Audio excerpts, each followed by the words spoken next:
Good evening, everyone. It's really an honor to be here with you this evening. And when I got the invitation, I said, what am I going to say about crime? But as I reflected on my upbringing in Jamaica, and I'm getting to your question, I realized that there was a purpose for me in being asked to be here this evening to speak, because I've been asked what do I think is the cause, or what are the causes? And I think of growing up in Jamaica, and should stand at attention. Very patriotic person there. But growing up in Jamaica, I grew up in a place called Big Lane. Anybody ever heard of Big Lane before? Somebody at the back there. Well, let's go say Spanish Town. Heard of Spanish Town? Anybody been to Jamaica? Spanish Town. Right? in St. Catherine. Very tough neighborhood. Very tough. And I grew up in an environment where we would hear gunshots almost every night. I had anxiety attacks from it. Even when I went to the U.S. to study, and I hear any kind of siren, I jump, because of how I was affected by it. And as I think about that experience and think about the causes of it, looking at my community, what I saw was a lot of lack. People just did not have resources, and they felt that, they had to be creative in order to live. And their creativity, obviously, a lot of times it's not legal, but they tried to find a way to live. When you think of even just getting electricity, most of those communities, they don't even pay for electricity. There is a standard way that you get electricity. Every evening you would see a stick coming up, right, going up, and they connect the wires. Until you're looking on that's criminal, but they are trying to survive. So there's that part of it as well. There's also the whole issue of education and or lack of education, illiteracy. Back in the 70s, Prime Minister Manley had a program called Jamal. And it was a literacy program. I remember my mom was a teacher in that program. And because what he realized was that, when you can't read, when you can't compute, it's almost like you're not able to fit into society. And so I think that one of the reasons, looking at my community there in Big Lane, I think that was one of the issues, was just a lack of education. There was a lot of illiteracy there in Big Lane. And then as the years went on, we saw where there was a lack of importance being put on faith. So people stop, focusing on faith. And faith could be, Christianity, it could be Rastafarian, it could be whatever it is, something that will guide you. And I found that those were some of the reasons why a lot of people in my community got involved in crime. Here in Barbados, I remember talking with a young man. He was helping me to do something in the yard, and I said to him, try to not get yourself involved in crime, etc. We were just chatting, and he says, but Miss Weeks, we need things. He said, we need things, and it's hard. Times are hard, and we need things. We need things just like everybody else. So I would say that poverty, lack of education, you know, lack of importance being placed on faith would be some of the reasons. And I think a session like this is very, very important for us to have this kind of discussion. But what I want to say in the early is that I've been here for, 26 years. And what I notice is that we are very good at discussing things and very good at having talks and these kinds of seminars. And you know, today I was just reflecting on whether or not we believe that this is really a problem. You know, I really have to wonder if we really believe it's a problem. And I just hasten to say this, that my concern for Barbados is that it is so small. Barbados is like one parish of Jamaica. And where this is going at this time, I'm very, very concerned for this country, a country that I've come to love.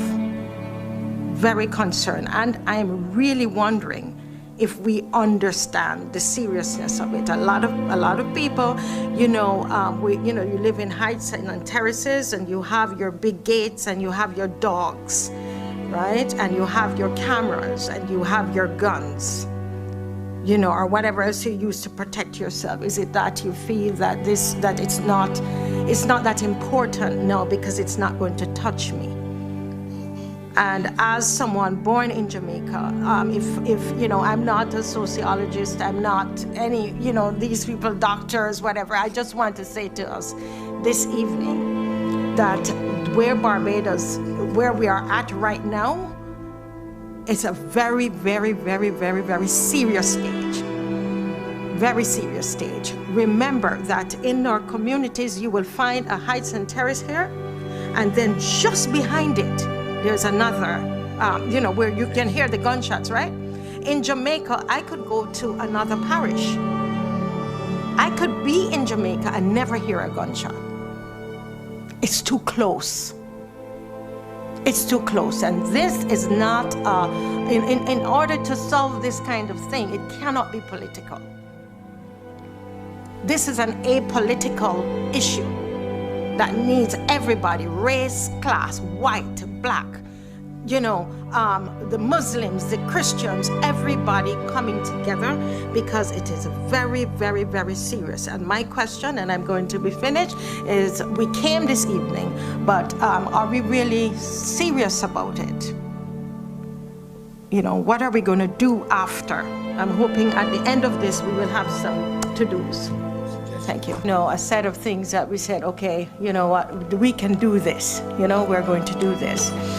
I think we really need to look at the fact that we boast in Barbados of our education system, but we have to understand that it's not the same way when we were growing up.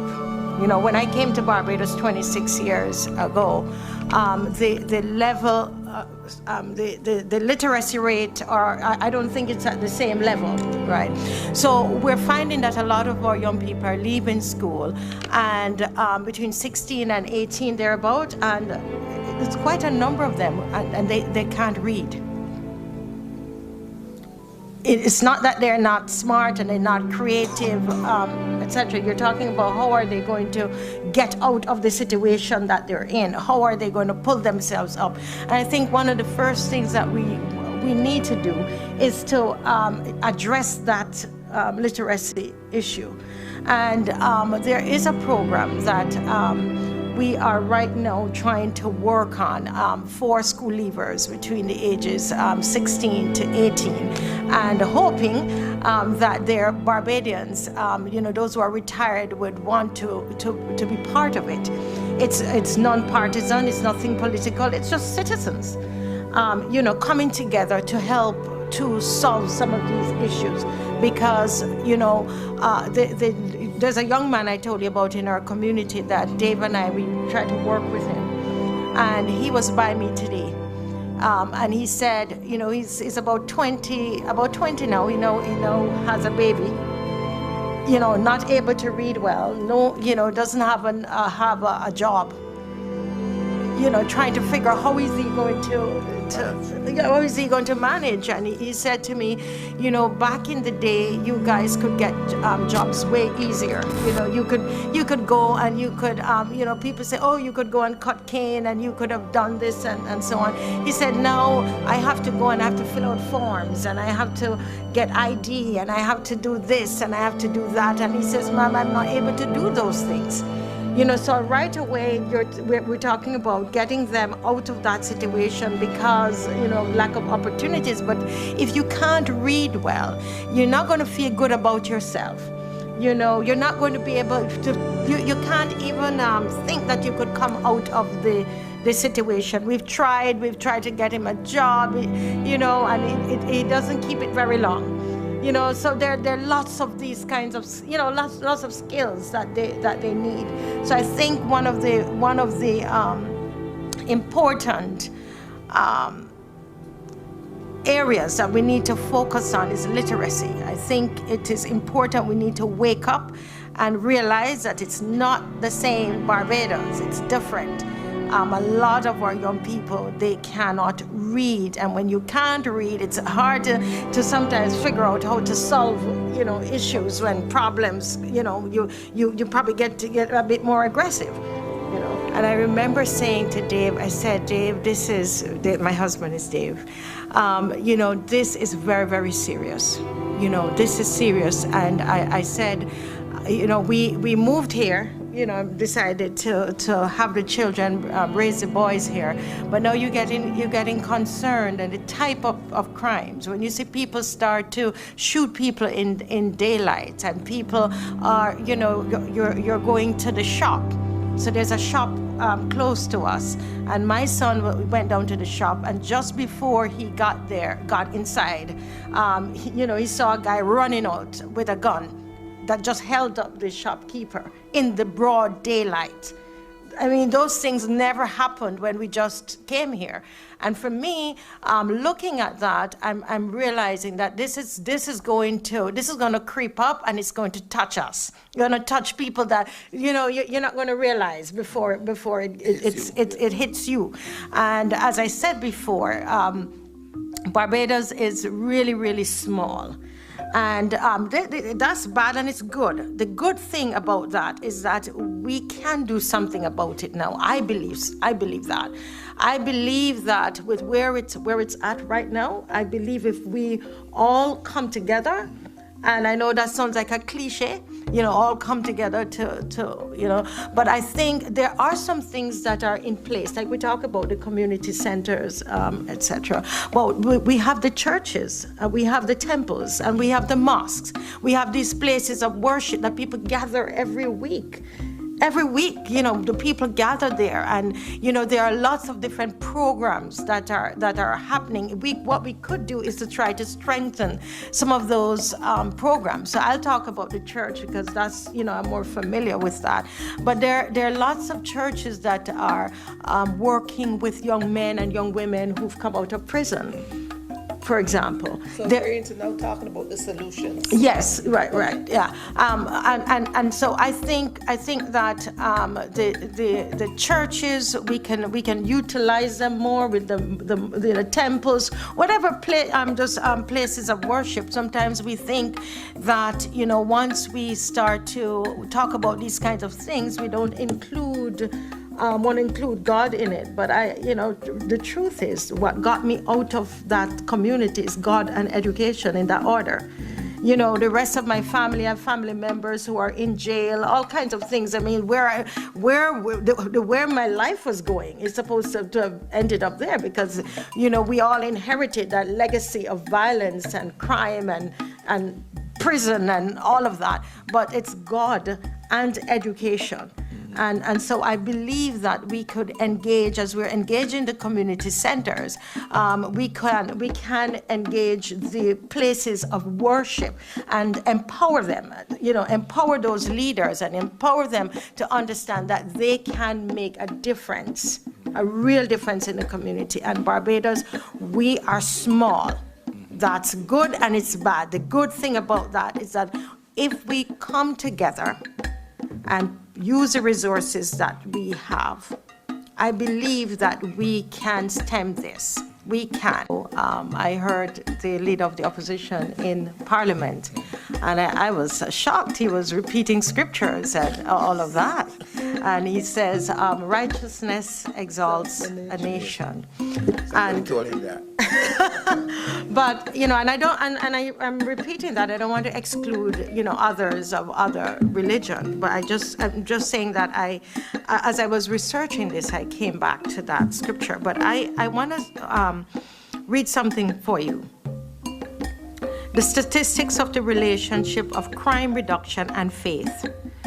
The USA longitudinal survey of youth published that 57%, there's a 57% decrease in the likelihood to deal drugs when youth are involved consistently with faith-based programs.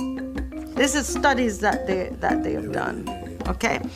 39% decrease in the likelihood to commit a crime if they attend faith-based services regularly. Young people who attend faith-based gatherings are less likely to commit crimes. And that is what, in our community, that is that is what worked. All of us that were at youth group, Correct. I'm serious. All of us about youth group and Sunday school, and I remember the first time that I went to Sunday school was actually. Oh, sorry, I thought you were signaling to me.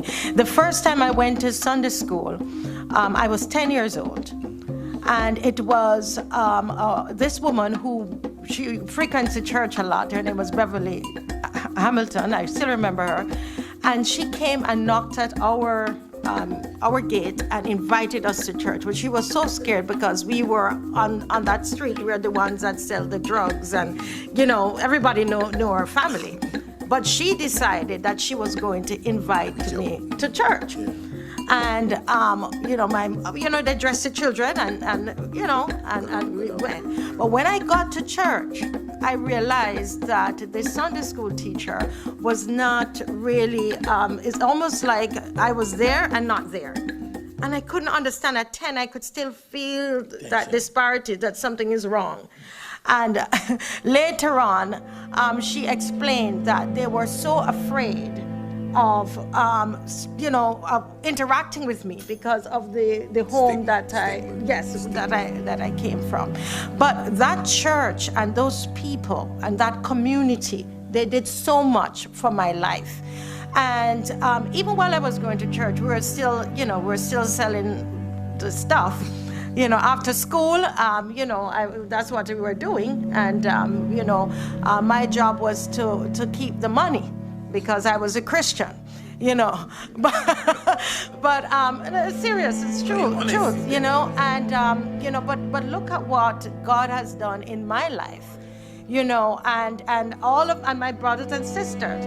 So I came out. I came out of it. I have a brother who's a doctor, a sister who's an engineer. And another one, so what I'm saying is I believe there is a connection. There is some relationship between crime reduction and faith. And I want to say to Barbadians, even though they say the statistics or the census saying that we are, are an atheist country, I believe we really need to go back to some of those, and when we talk about faith, I'm not just talking about necessarily Christianity. I'm saying, you said it, spirituality. There's something we got to connect, with God, and I think that is important. With a couple people today, let's put it like that. What they said to me, and I checked, that to get a Glock, it's about 10 grand.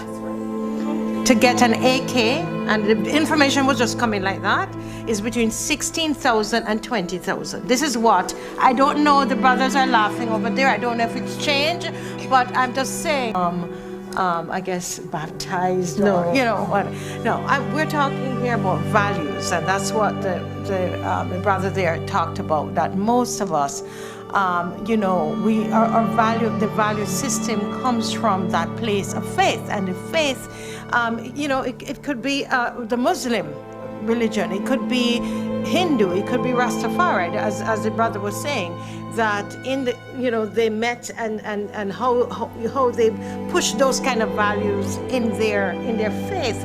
So I think that is where we begin to correct these things that you're talking about. The confusion in the society about that love for money. You meet a young guy and you said, okay, you know what you want to do? I just want to make money. You know, I just want to make money. So that's where the values are reinforced or taught, and they're reinforced at school. You know, because like in my case where it wasn't at home. You know, because we were all into that life. But then I went to church, and then there was school, and you know, and for somebody else it might be a mosque, you know. But the point is that it's a place where the values are taught and then they are reinforced. Well, I just want to say thank you for this opportunity. As a Jamaican Barbadian, for me, I felt tonight I was able to share, you know, a little bit of what's happening in Jamaica and to compare it to where we're at right now. And I want to go back to that to just say to us, please, please, please, let's, as my brother there was saying, let's move it beyond this conversation, and we can start in our communities, with your neighbor, with just, you know, people in your sphere, in your church, wherever, to reach out, to do something, see what you can do as we leave here this evening. So it's more that it's not a talk thing, and we're not waiting on the government to do something, but to start something.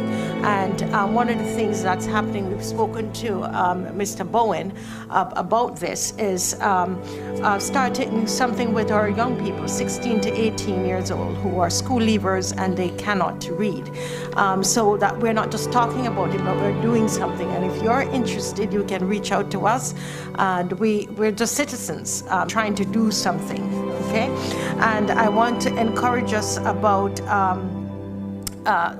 you know, not to give up. El Salvador, I don't know if anybody knows that story. They were, up to a couple years ago, the murder capital of the world. And through hard work, lots of, you know, I mean, lots of plans and lots of things that they did, they're now seeing a drastic reduction in crime. And they depended a lot on God.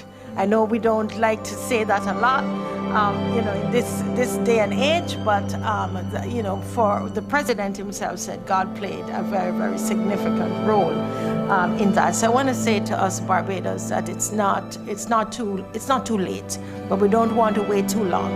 You know, we're small and we can do it. You know, if we work together, everybody unite, and we can get it done.